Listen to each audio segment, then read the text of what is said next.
Hello everyone, welcome back.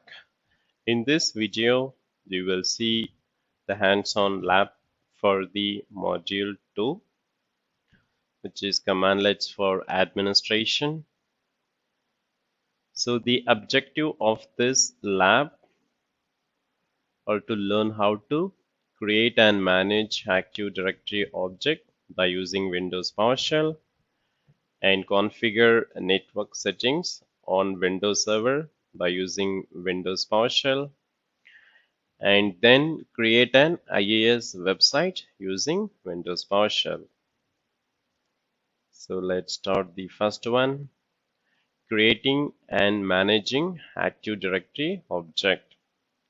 So in this exercise, we will create a new OU for a branch office and then create group for that branch office administrator, and then create a user and computer account for the branch office. And then finally, we will move the group, user, and computer account to the branch office OU. So let's get started. So let me sign into the CL1 machine.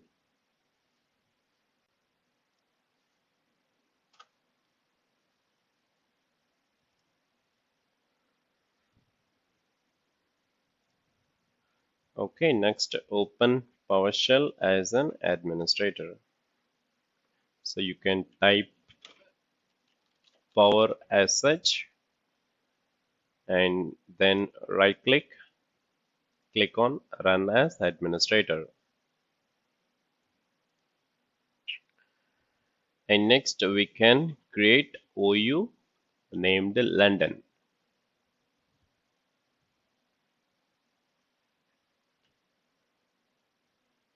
So for that we can use the following command: new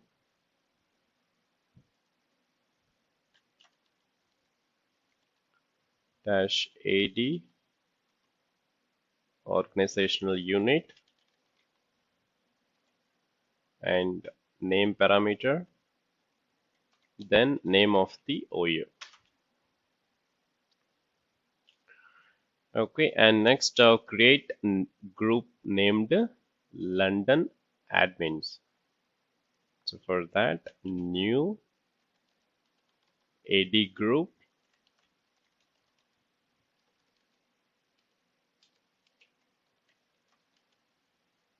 London admins, and specify the group global, the group scope as a global.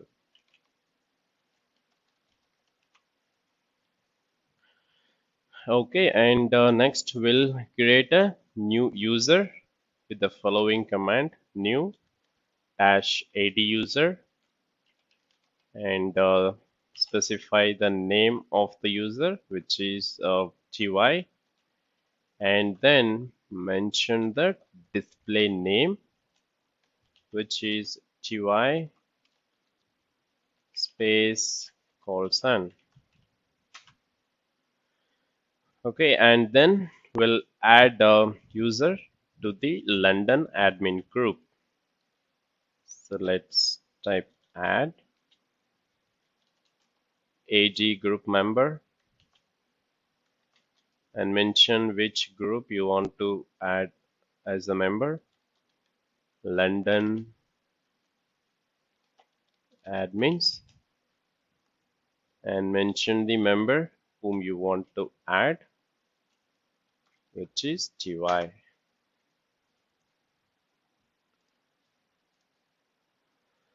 Okay, and next we'll create a new computer account using the following command: new -ad computer, and mention the name of the computer. I'm just entering LON-CL2, and then move the London admin group to the London OU. So let me type the command: move -ad object In the identity, put cn equals London admins and cn users and gc editum gc com, and the target path, which is the OU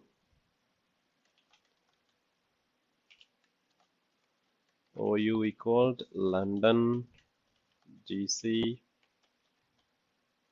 editum and gc equals com. Okay, so we have moved London admin group to the London OU, and then move the user to the London OU. So we can use the same command using up arrow, move AD object identity, and the cn canonical name. I'm going to use the user that I want to move instead of the group. So here I would mention ty and cn users aricham.com, and the target path would be same. Okay, so and then I will move the computer account to the London OU. So let me put the cn as the computer account,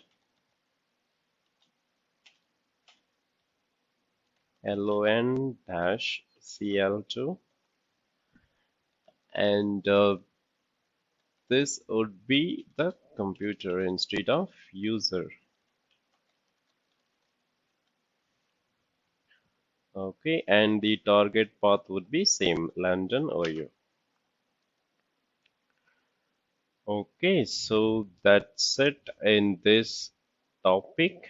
So we have successfully created a new organizational unit for the branch office, and then we have created a group for the branch office administrator, and then we have created a user and computer account for that branch office, and we have moved all of them to the branch office OU.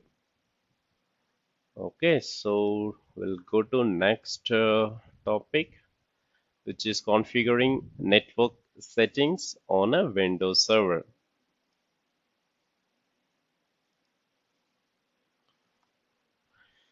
So in this exercise, we will test the network connection and view the configuration, and then change the server IP address, and then change the DNS settings and default gateway for the server, and then we'll verify and test the changes.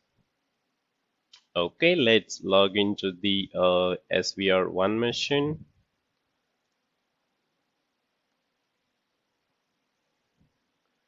Click on Ctrl-Alt-Delete and pass the username and the password.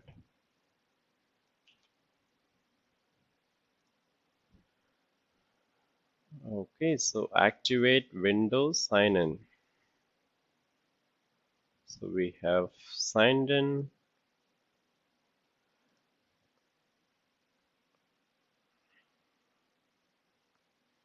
So let me open the PowerShell. So you can just right click on the start button and you will see Windows PowerShell admin. So just open that to open it as the administrator.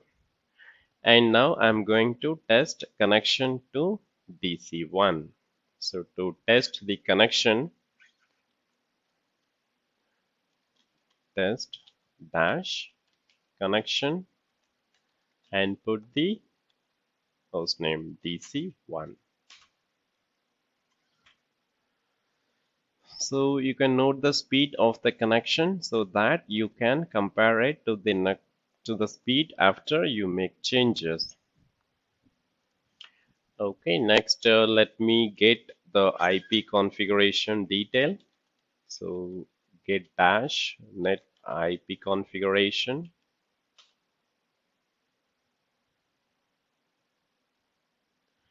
So note the IP address default. So this is the IP address and the default gateway and the DNS server.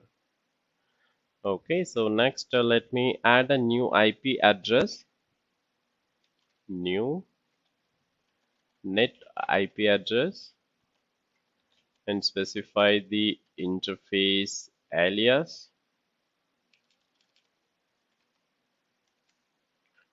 It should be Ethernet, and mention the IP address that you want to create, which is 172.16.0.15, and mention the subnet mask, which is the prefix length as 16, and hit enter. Okay, so we have added new IP address. So we will have two IP address now because we have already 0.11 and we added 0.15. Okay, so now I'm going to remove the old IP address, which is 0.11. So to remove that, you can just put maybe the same command and add remove.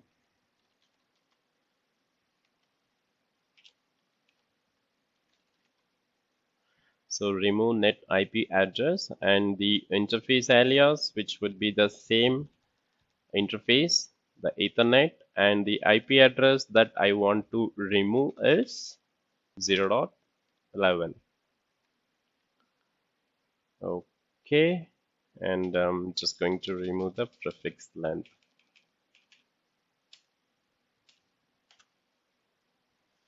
Okay, press SY to remove it and confirm it.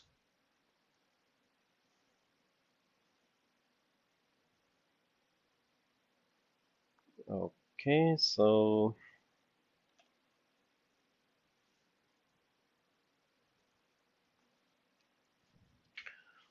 next set DNS server address.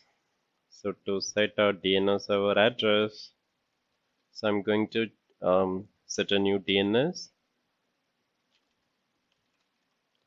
client address.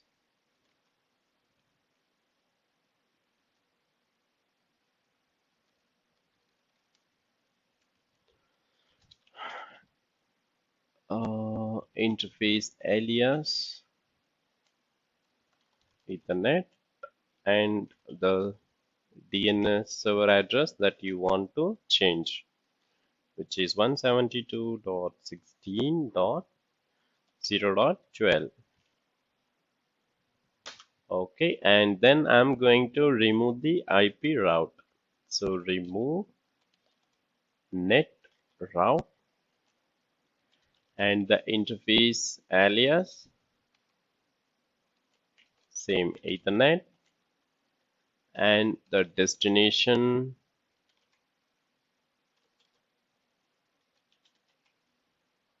prefix 0.0.0.0/0 confirm false. Okay, so I have removed the existing destination, which is any IP, and then I'm going to add the following route. So for that, just run the following command.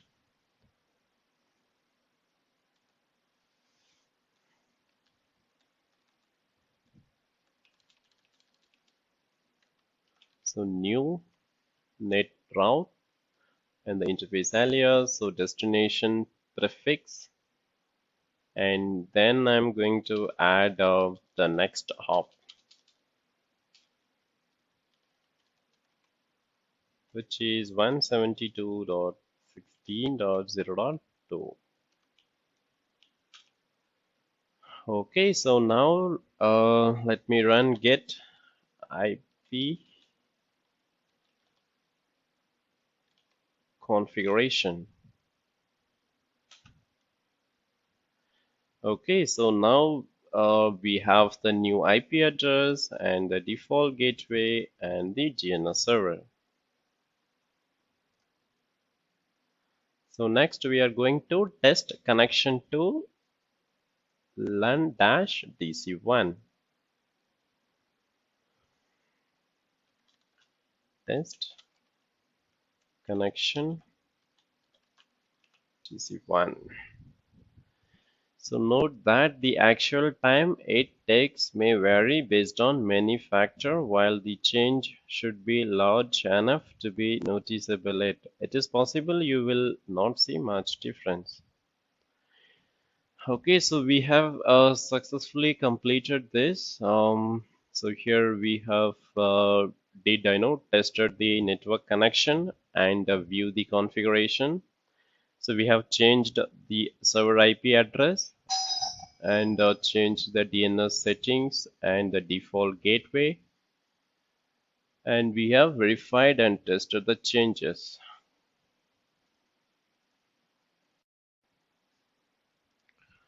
Okay, next creating a website.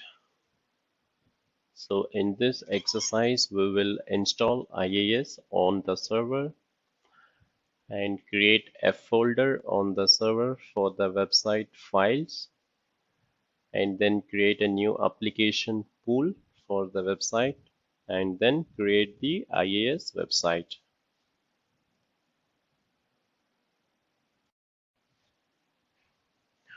Okay, so let's install IIS on SVR1.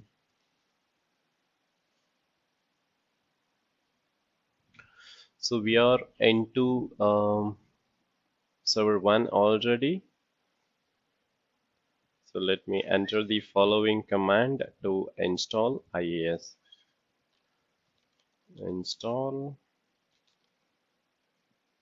Windows Feature Web Server. So by running this command, it would install the IIS on this local server. And then we will be creating application pool. So let's run this following command to create the London app pool application pool.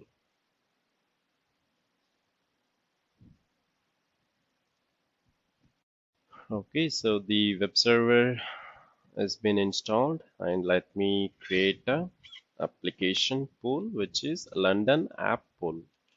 New web app, new web app pool, and the pool name London app pool. Okay, so next we'll create IIS website.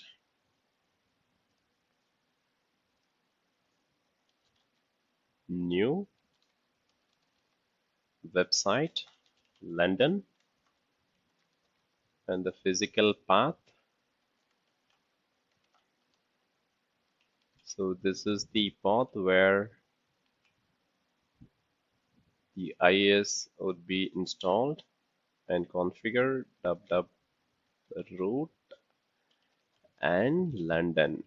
So the IP address 172.16.0.15, and the application pool London app pool. What is the error message? Physical path should point to existing path. New website London. So the physical path of the inet pub.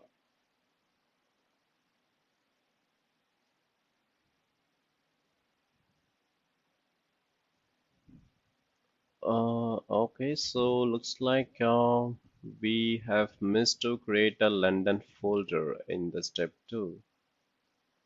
Okay, so let me create that first. New item, inetpub www.root and London type directory. Okay, so we have created it, and now let me rerun the command. Okay, so we have created IIS website. So let me open the Internet Explorer and then browse to this IP address.